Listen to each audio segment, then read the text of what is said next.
Nandyan na ba ang sweldo? Congrats! Pero teka, bakit parang dumaan lang?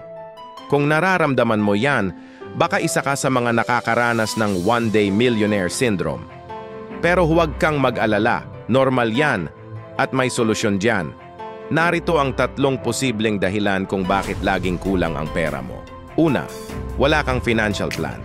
Kapag walang plano, para kang naglalayag sa dagat na walang mapa. Kung saan-saan lang mapupunta ang pera mo.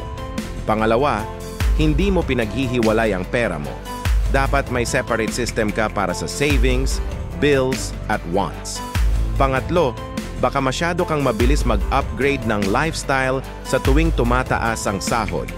Imbes na sa savings mapunta sa bagong gadget o mamahaling kape na pupunta.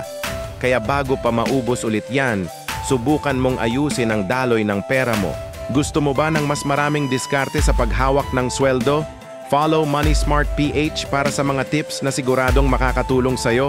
Huwag kalimutang i-like at i-share ang video na to at mag-subscribe na rin sa aming channel. Salamat sa panonood!